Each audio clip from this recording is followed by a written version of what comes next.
A few weeks ago, Netflix made a choice. No, not that one. A good one, actually. They decided to add a little forgotten gem to their catalog. Yeah, I'm talking about Over the Hedge.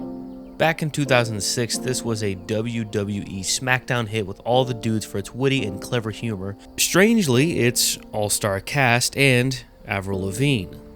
Unfortunately, it had to compete with this. Who am I kidding? This movie sucked. When I saw Over the Hedge pop into my feed, I knew Netflix had won. I try not to watch things based on my recommendations, but my consumerist brain took over and I gazed upon its majesty immediately. I'll be honest, I don't remember the last time I watched this film, and I didn't remember that Bruce Willis voiced RJ, which is a bit of a weird choice, but as soon as I heard that sweet, sultry voice of Nick Nolte, I knew this was going to be a good time. So there I was, watching, and within the first 6 minutes, it all made sense. Generally, the goal of a first act is to set up the stakes and main plots of a given film. Industry standard for a 90-page script is that you should be entering your Act 2 by page 15. Over the Hedge hits that mark on page 5. Some might say that 5 pages isn't enough time to properly set up the stakes, and I laugh at their ignorance. But let's talk about how truly magnificent the rest of the story is. Over the Hedge smacks all the story beats just right. The opening sequence sets up the Bruce Willis raccoon with a quaint bit of comedy as this loner does anything to survive. This is the state of his world. He can't get food, so he turns to plan B, which is stealing food from Vincent. RJ almost gets away with this, but then his fatal flaw is revealed. RJ takes a can of Spuddies, even though he shouldn't. He makes the bad choice, which sets the rest of the film in motion. This choice means a lot more later in the film, but we'll loop back around for that. RJ stumbles upon a little ragtag group of forest critters that are foragers. Vern, a little turtle bitch, as their leader, is the mom of the group. They live a good life. Not great, just good. RJ uses this idea to pivot them into suburbia where they can have all the food they want and start living to eat. He does this secretly to get all of his food back for Vincent, and now we have the plot of Act 2. A skeezy main character who is lying is not a new concept. No concept is new. Just because it's been done before doesn't mean it can't be done in a new and interesting way. Rango pretty much has the same base plot, but instead it's about consumerism destroying nature. Wait. Act 2 happens along with fun and games and some pretty emotional beats that leave Vern stranded. His tail tingles and the group writes it off, even though they've always trusted it. This works because Vern sucks at living in suburbia, as seen by his literal first interaction with it, and pretty much every time he's there. Whereas RJ is an expert. RJ and Vern are conflicting personalities, each with their own flaws. What RJ is good at isn't what Vern is good at, and vice versa. It just so happens that the foragers need what RJ has, not Vern. This leads us to the midpoint where Vern is being a little bitch. On the outside, looking in. It seems that Vern is hella jelly because he's returning all the food that RJ and the gang forage. This leads to a dumb dog saying play and a big explosion that can be seen from space while resulting in minimal damage. There's a big fight, and basically, Vern looks like the bad guy. Unfortunately, Vern is right, but the group is too stupid to realize that. They are too stupid and naive to know any better. RJ, the bad guy in this situation, walks away victorious. A montage, in the classic DreamWorks style, ties the whole plot together. I mean, talk about a compelling Dark Night of the Soul. So begins Act 3. Vern comes around and apologizes, and they plan a heist to get all the food back. All is going accordingly to plan, including a cat version of Stella who is way too fine. They almost make it out, and then RJ sees a can of Spuddies. The mistake he made has come back, and instead of learning his lesson, he makes the mistake again. More often than not, this is the moment where things turn around, but not for RJ. He escapes while the rest of the gang gets snagged up by Dwayne, Left phone, don't. Vincent confronts RJ and tells him that he is on his way to living the best life, just like him. The worst antagonist of the film compares himself to RJ, and he's right in his assessment. This is the moment in film, the moment where the main character turns everything around and truly applies the lessons they have learned.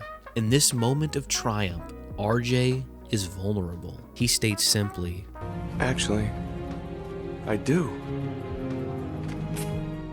The loner who didn't want anybody in his life, who had no purpose but to survive, discovers family. Sorry, I meant Family. Remember at the beginning where I said RJ's decision would come back into play? Well, yeah, here it is. Usually, RJ has been the self-serving type, but in the climax of the film, he serves the group by risking his life. The one thing that was driving all of his action in this film. I'll talk about this a bit more in depth later in the video, so make sure you stick around for that. Here's the summary for the time being. Part of what makes an effective climax, in theory, is the resolution of three things: the physical stakes, the emotional stakes, and the philosophical stakes.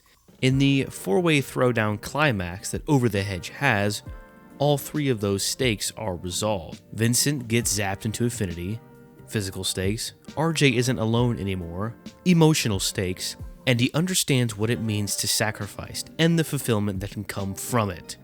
The perfect climax wrapped up in a cute little present of an explosion that can be seen from the outskirts of the Milky Way. The year is 2023, and every film has 26 different characters that have individual personalities. At least that's what it looks like on the surface. In reality, there are 27 characters that all act the same way but look a little different. This wasn't always the case, though. Over the Hedge somehow managed to create a true ensemble cast with 13 unique characters, all of which sound, act, and feel different. The exception is the Porcupine Children, but I consider them one character. Our main rivalry, RJ and Vern, are almost exact opposites. RJ is a lone survivor bent on experiencing the good life, whereas Vern is the comfortable camp counselor that merely wishes to survive. These two archetypes come with built-in ideologies that clash time and time again. Throughout the film, RJ taints the group with the promise of a lavish life, tricking them with treats, but Vern stands his ground and consumes bark, saying, "No, no, no, no, no, no, no. This ain't right," and it's not. Their dispute explodes in a fiery fight that causes Vern to call everyone in his group idiots, giving RJ all the power until he betrays them and shows the rest of the group that Vern was right. It turns out that they are all idiots. Another classic duo is Ozzy and his daughter Heather. Their relationship smelt of generational trauma way before the early 2020s even dared to venture. Ozzy is this traditional fun-hating rodent that plays by the rules, and Heather is tired of the old ways and ready to turn up the heat by experiencing what life has to offer, not just what life wants to take. Although we do see quite a touching moment between the two near the climax of the film where Heather successfully plays dead. I thought you were dead. I learned from the best, Dad. Most of the time, though, she's wondering why the possums live with this kind of fear. Hammy, also known as Hamford or something, is the bumbling fool of the group. The one that Vern is always looking out for. The one that isn't stupid. Got it? Hammy is not stupid. I'm not stupid. The drastic countermeasure to all things boring here, Hammy is the one with the curious eye that keeps things fresh for the group. He's very pliable, a follower you could call him, as he pretty much listens to every word that Vern says, or RJ says, of course. There is a lot of comedic relief in this film, but I'd have to say that Hambone takes the title most definitely on this one. Most of the time, Hammy is running around moving faster than light, including the one scene that basically invented this Quicksilver sequence. He also acts like a rabid dog and chases away some Girl Scouts so that RJ can use their wagon. He's also probably most responsible for the mystification of the hedge. When the group first encounters said hedge, Hammy runs to both ends saying that it goes on forever. Stella is one of a kind, a sassy little skunk who knows what she's got. All of Amy's pliability actually comes from Stella giving away hers. She is unwavering for the most part, so secure in her insecurities that she is proud to be a skunk unless it comes to her love life. At that point, she's pretty much given up. That is until she gets a cork shoved up her ass. We're gonna skip past that, but it does happen, which is odd. But because of this cork situation, she ends up meeting the love of her life, who, strangely enough, is a Persian cat with a German accent. Lou is, well, Lou. Vern is lame, but Lou he's on a whole other level of lame. Remember how this film is basically a criticism of suburbia? Well, we don't actually see a lot of that, which is fine because that's what Lou is. He's the embodiment of suburbia within the confines of the main cast. His wife, who I don't think has a name, probably doesn't love him, and his kids misbehave constantly. They're addicted to video games, junk food, laziness, the whole shebang, really. They are, the whole porcupine family that is, the epitome of the food soliloquy that RJ gives, which is incredibly profound and often overlooked when discussing this film, in my opinion.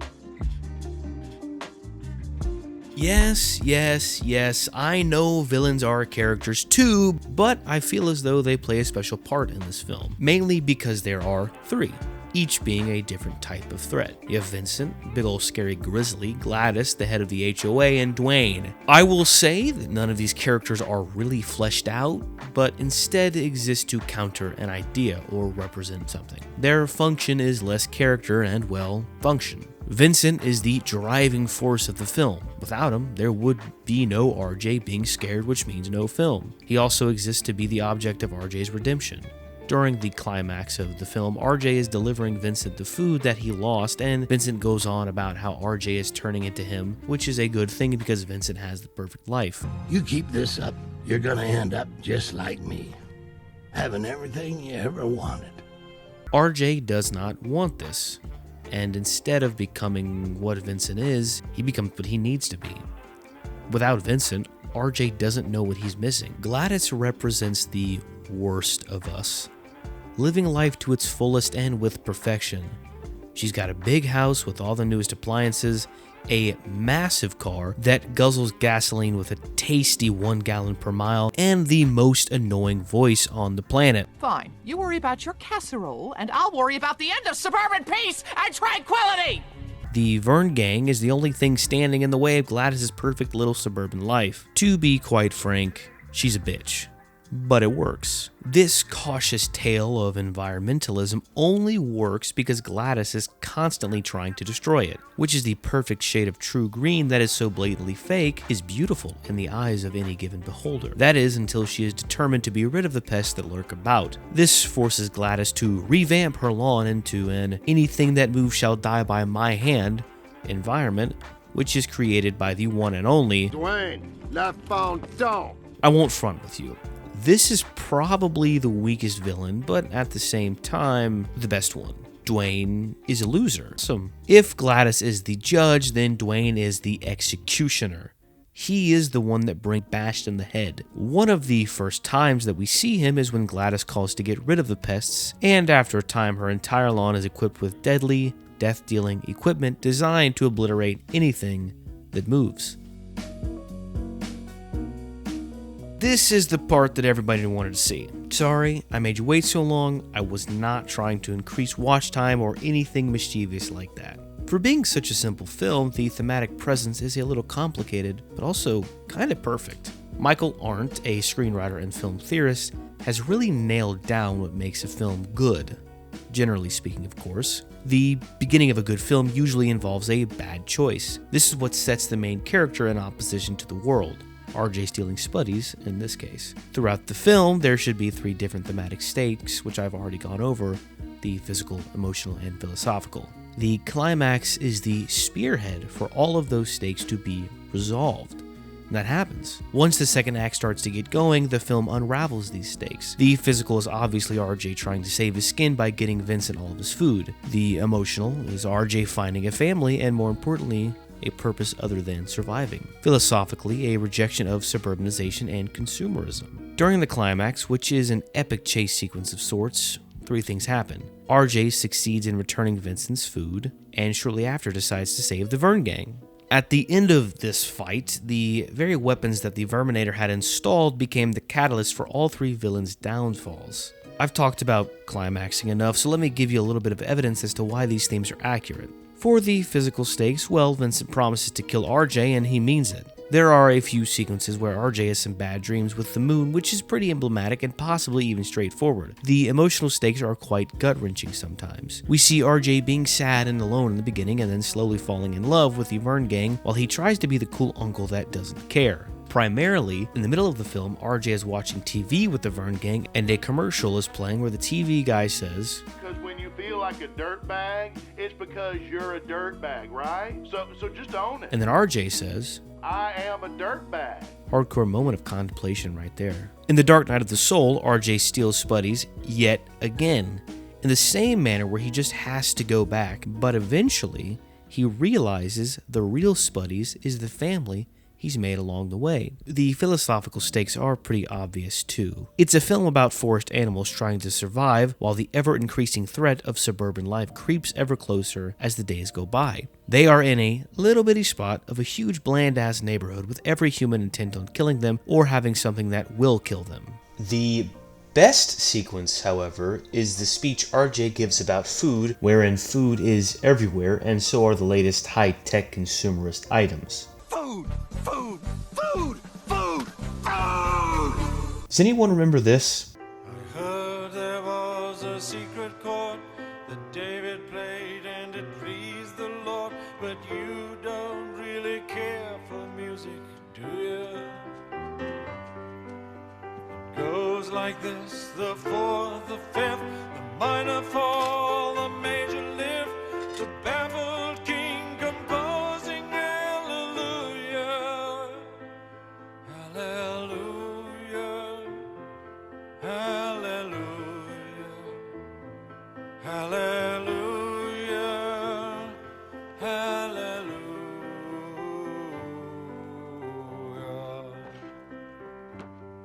Yeah, Over the Hedge has one of these too. Although not as powerful, it still resonates pretty intensely, and let me tell you, if a movie has a sad montage after the midpoint where the two main characters are reflected, then it's a certified banger of a film.